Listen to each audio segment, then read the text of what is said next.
السلام عليكم ورحمة الله وبركاته. الحمد لله الذي وحده، والصلاة والسلام على رسول الله وعلى آله وصحبه أجمعين ومن تبعهم بإحسان إلى يوم الدين. أما بعد. அளவில்லா அல்லாஹ்வின் இணையில்லா பேரன்பாளனுமாகிய அல்லாஹ்வின் திருநாமம் போற்றி புகழ்ந்து இந்த உரையினை துவங்குகிறேன். கண்ணியத்திற்குரிய எல்லாம் வல்ல அல்லாஹ் ஜல்லஷானு தஆலாவின் நல்லடியார்களே, நம்முடைய ஈமானை பாதுகாக்கும் விதமாகவும் நடைபெற கொண்டிருக்கிற அல்லது நடைபெறப் போகிற மிக மோசமான நிகழ்வுகளிலிருந்து நம்முடைய வாழ்க்கையையும் நம்முடைய ஈமானையும் நம்முடைய அமல்களையும் தற்காத்துக் கொள்வதற்காக நபி ஸல்லல்லாஹு அலைஹி வஸல்லம் அவர்கள் பல்வேறு முன்னறிவிப்புகளை நமக்கு செய்திருக்கிறார்கள். அந்த முன்னறிவிப்புகளில் கடைசி 10 முன்னறிவிப்புகளை நாம் நெருங்கி பார்க்க இருக்கிறோம். அதில் வரிசை கிரமமாக நபி ஸல்லல்லாஹு அலைஹி வஸல்லம் அவர்கள் சொல்லியிருந்தாலும் அது நடைபெறப் போகிற காலகட்டங்கள் எது முன்ன எது பின்ன என்பதில் கருத்து வேறுபாடு இருக்கிறது என்பதையும், அந்த கருத்து வேறுபாடுகளில் சிலது ஸ்ட்ரைட்டா வரிசை ஒன்றன் பின் ஒன்றாக நடைபெறும், சிலது அப்படி சொல்ல இயலாது என்பதையும் நாம் நேற்றைய தினம் பார்த்தோம். அதில் இறுதியாக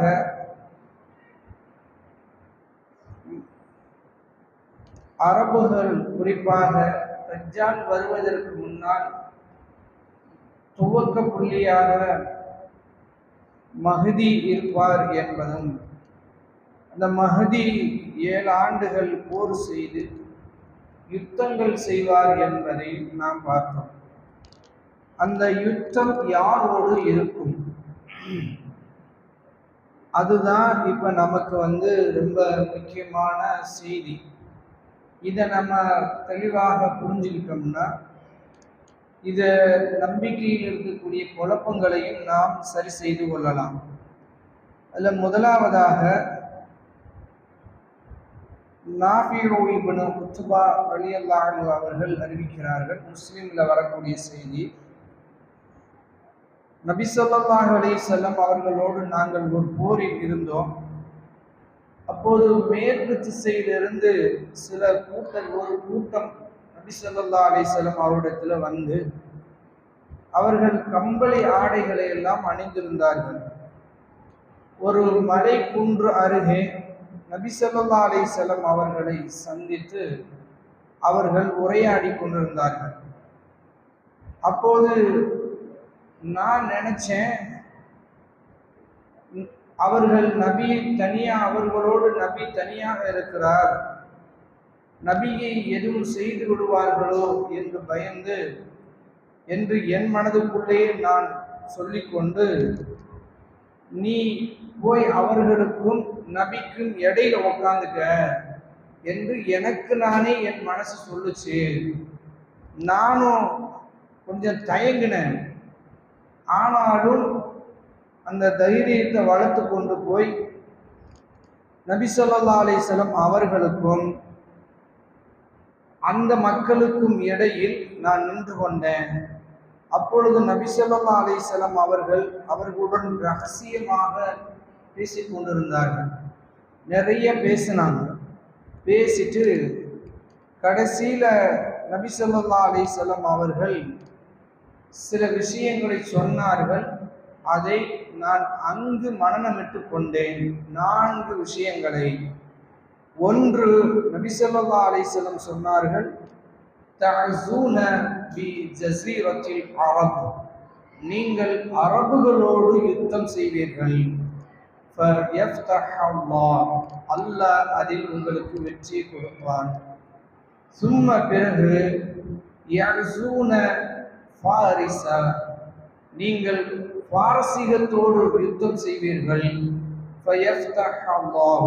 அல்லாஹ் உங்களுக்கு அதுல வெற்றியை கொடுப்பான். சும்ம பிறகு தஅஸூன ரோமோடு நீங்கள் யுத்தம் செய்வீர்கள், அல்லாஹ் உங்களுக்கு அதிலேயும் வெற்றியை கொடுப்பான். சும்ம தஅஸூன தஜ்ஜால, அடுத்து நீங்கள் தஜ்ஜாலோடு யுத்தம் செய்வீர்கள்.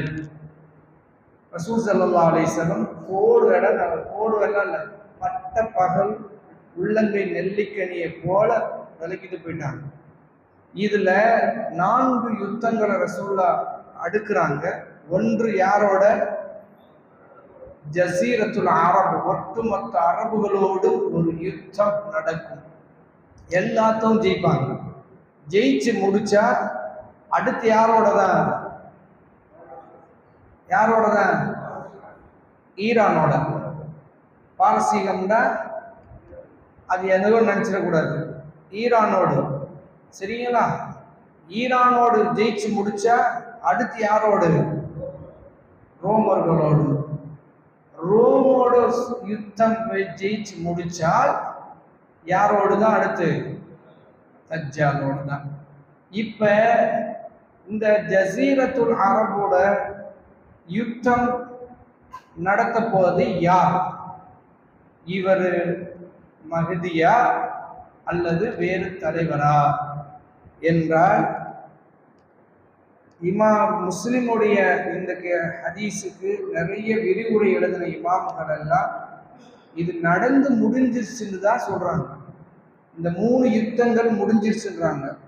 ஒன்று அரபுகளோட, அடுத்து பார்சிகளோட, அடுத்து ரோமோட நடந்து யுத்தங்கள் முடிஞ்சிருச்சுன்றாங்க.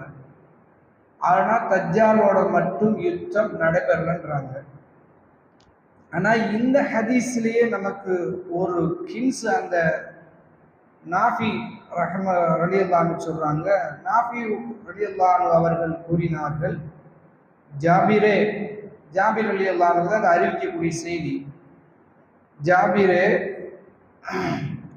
லா நரா தஜ்ஜால யஹ்ருஜு ஹத்தா துஃப்தவு ரூம நாம் வெற்றி கொள்ளுகிற வரைக்கும் தஜ்ஜால நம்ம பார்க்க முடியாது. எதை வெற்றி கொள்ற வரைக்கும்? ரோம ஜெயிக்கிற வரைக்கும் நாம் தஜ்ஜால பார்க்க முடியாது அப்படின்னு சொல்றாங்க. இப்ப இந்த ஹதீஸ் அறிவிக்கிற காலகட்டத்துல ரோம் எங்கு இருந்தது? இந்த ரோம்ன்றாங்க. யார் இந்த ரோம்? அது ரொம்ப முக்கியமா தெரியணும்ல. பார்சிகள் தெரியுறாங்க, ஈரானியர்கள். அரபுகள் தெரியுறாங்க, ஜசீரத்துல் அரபு நாடுகள் ஃபுல்லா இருக்கிறாங்க. இந்த ரோம்கள் யார்? நமக்கு ஒரு குழப்பமாவே தானே இருக்கு. கிறிஸ்துவர்களா, யூதர்களா? கிறிஸ்துவர்கள்ல 3 பிரிவினர் இருக்கிறாங்க, பெரும் பிரிவினர். 40 பிரிவினர், 40,000 பிரிவு இருக்கின்றாங்க. ஆனா பெரிய பிரிவுகளாக ஆர்த்தோடாக்ஸ், கத்தோலிக், புரோட்டஸ்டன்ட் 3 இருக்கிறாங்க. இதுல யார் இந்த ரூம் அப்படின்னா, அதுக்கு வரலாற்றுல நமக்கு சொல்றாங்க, ஒருத்தருடைய பிள்ளைகள், ஒரே ஒரு சமுதாயத்தை உருவாக்கி ஒருத்தருடைய வாரிசு சொத்தை ஒட்டுமொத்தம் அவரும் அவர் சார்ந்த அந்த கொள்கையை ஏற்றுக்கொண்டவர். யார் அவர்னா, இப்னு சஃப்வான் என்று ஒருத்தர் சொல்றாங்க. அஸ்பருடைய பிள்ளை, பனு அஸ்பர்ன்றாங்க. ரசூல்லா ஒரு இடத்துல சொல்றாங்க, பனு அஸ்பரோடு நீங்க யுத்தம் செய்வீர்கள் அப்படின்னு ஒரு ஹதீஸ்ல. இந்த பனு அஸ்பர்கள் தான் இந்த ரூம். பனு அஸ்பர் யார் அப்படின்னா, அஸ்பருடைய வாப்பா ரோம், ரோமுடைய வாப்பா இஸ்ஸுடைய வாப்பா யாக்கூப் அலைஹிஸ்ஸலாம், யாக்கூப் அலைஹிஸ்ஸலாத்துடைய வாப்பா இஸ்ஹாக் அலைஹிஸ்ஸலாம், இஸ்ஹாக் அலைஹிஸ்ஸலாத்துடைய வாப்பா இப்ராஹிம் அலைஹிஸ்ஸலாம். இப்ராஹிமுடைய மகன், மேலிருந்து கீழே பார்த்தா ஈஸியா விளங்கிடும். இப்ராஹிமுடைய இளைய மகனார் யாரு? இஸ்ஹாக் அலைஹிஸ்ஸலாம். இஸ்ஹாக் அலைஹிஸ்ஸலாத்துடைய மகன் யாரு? யாக்கூப் அலைஹிஸ்ஸலாம். யாக்கூப் அலைஹிஸ்ஸலாத்துக்கு எத்தனை பிள்ளைங்க? 12 ஆண் பிள்ளைகள். அதுல ஒருத்தருடைய பேரு அஜீஸ்ன்னு சொல்றோம்ல, அவங்க ஐஸ்ன்னு வச்சிருக்காங்க. இந்த இஸ்ஸுடைய பிள்ளைக்கு பேர் என்ன? பிள்ளை யாரு? ரூம். ரூமுடைய பிள்ளை யாரு? அஸ்பர். அஸ்பருடைய பிள்ளைகளோடு நீங்க யுத்தம் செய்வீர்கள் என்று சொல்றாங்க. இவர்கள் தான் ரோமர்கள். இவங்க தான் கிறிஸ்துவத்தை பரப்புனவங்க, யூதத்தை பரப்புனவங்க. இவங்க தான் இஸ்லாத்துக்கு கடும் விரோதிகளாக இருப்பவர்கள். இன்னைக்கும் ஜியோனிசம், அந்த இசம், இந்த இசம்லாம் கிளப்பிட்டு இருக்காங்களே, எல்லோரும் இவர்கள் அப்பப்ப மாறி இஸ்லாத்துக்கு எதிராக நின்று கொண்டே இருக்கிற ஒருத்தர். இப்ப இந்த யுத்தத்துல இதற்கு கடைசியா நமக்கு தெரிய மஹதி தான் போரிட போறாரு என்று தெரியுது. அரபுகளை ஈஸியா ஜெயிச்சிருவாரு. அடுத்து பாரசீகளோட கடும் யுத்தம் நடைபெறும். அந்த யுத்தம் இன்னைக்கு நம்ம நினைச்சு பார்க்கறதுக்கு கற்பனை கூட எட்ட முடியல.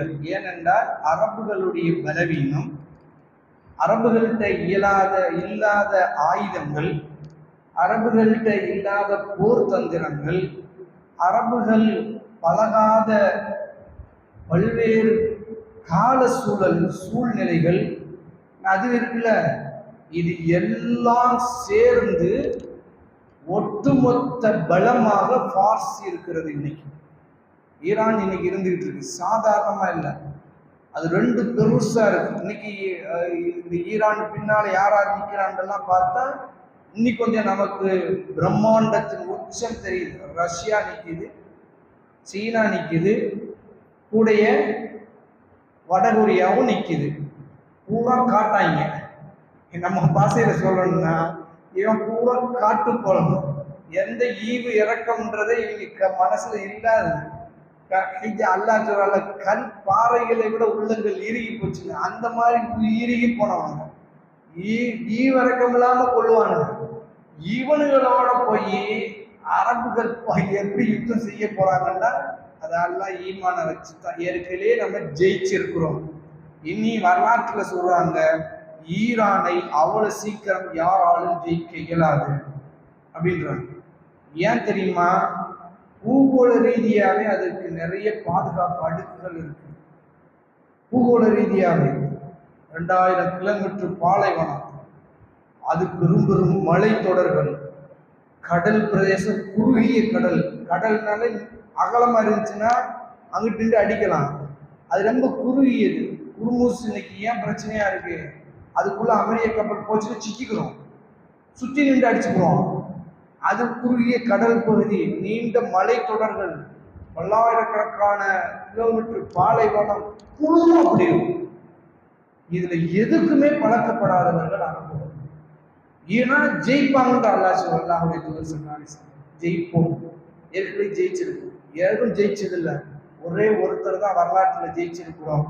யார் ஜெயிச்சாங்கன்னா, உமர் ரலியல்லாஹுடைய ஹலீஃபத் உமர் ரலியல்லாஹு அவர்களுடைய தலைமையில் இருந்த படைகள் பாரசீகத்துக்குள்ள போய் ஜெயிச்சா நம்ம நினைக்கிற மாதிரியான யுத்தம் இல்லாது.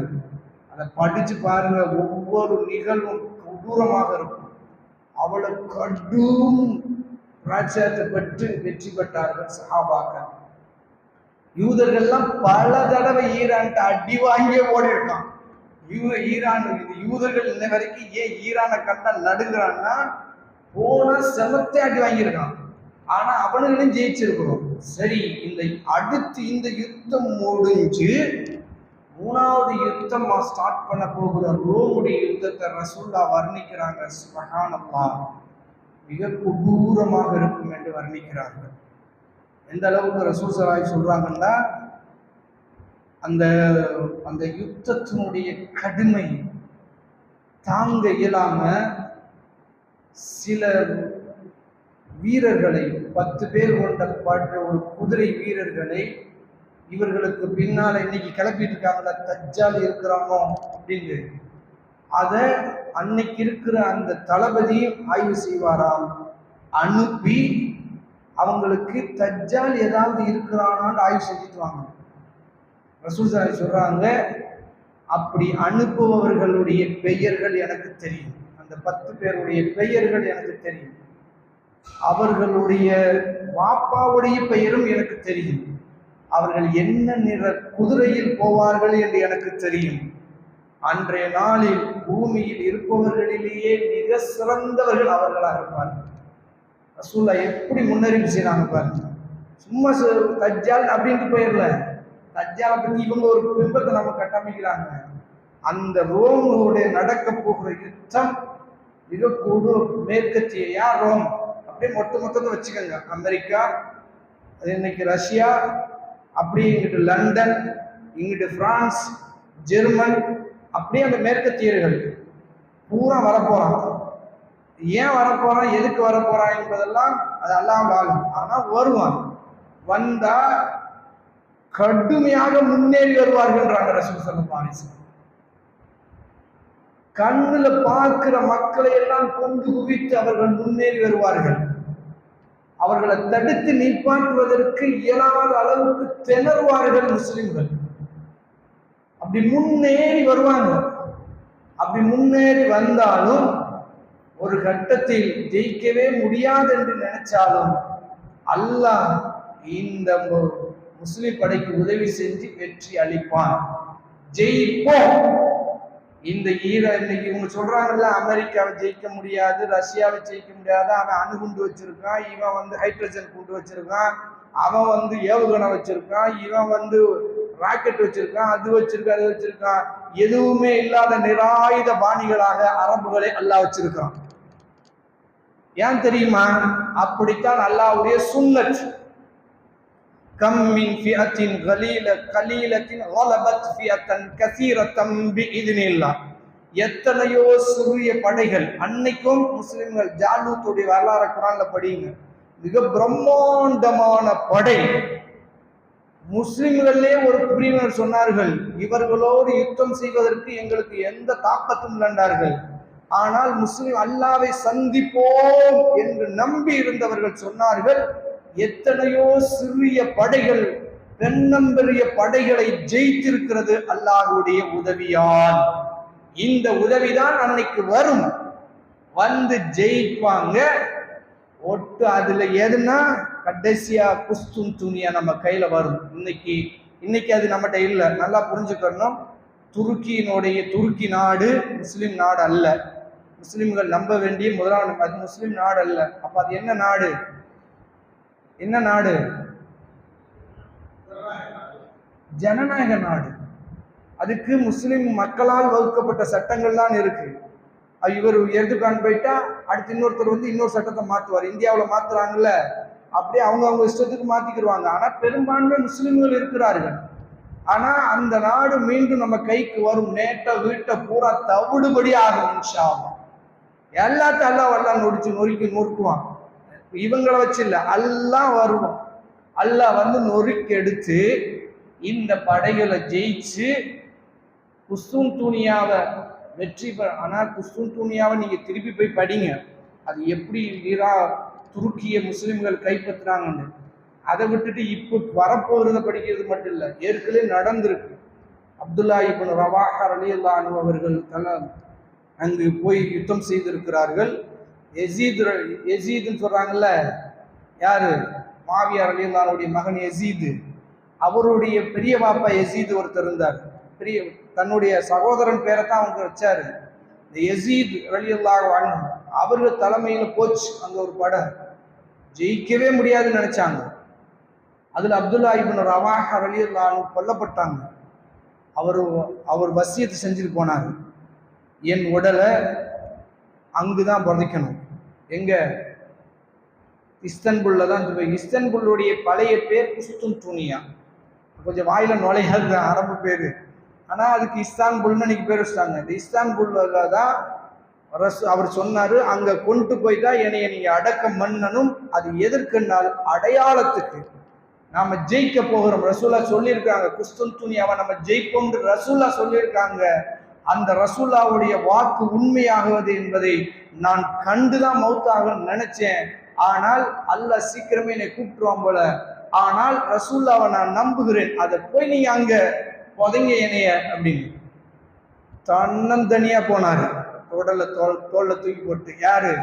இன்னைக்கு கண்ணாப்னான்னு விமர்சனம் பண்ற அந்த ஷியாக்களும் சூஃபிகளும். யார? யசீத் ரலியல்லாஹு அன்ஹு. தன்னந்தனியா தூக்கி தோல்ல தூக்கி போட்டு பல லட்சம் படை அங்க நிக்குது. போய் அவங்க முன்னாடியே குழிய தோண்டி அங்கேயே அடக்கம் பண்ணாரு. இன்னி அங்க இருக்கு கபர். அப்துல்லாஹி இப்னு ரவாஹா ரலியல்லாஹு அன்ஹு இந்த உடலுக்கு மட்டும் ஏதோ ஒரு சேதாரம் அடக்கம் பண்ணிட்டு சொல்லிட்டு வந்தார். இந்த உடலுக்கு ஒரு சேதாரம் ஏற்பட்டால் இந்த ஒட்டுமொத்த ஊரும் இருக்கிற இடம் தெரியாமல் அழிச்சுட்டு வந்தார். தன்னந்தனியா வீரத்தின் பிம்பங்கள் சஹாபாக்கள்.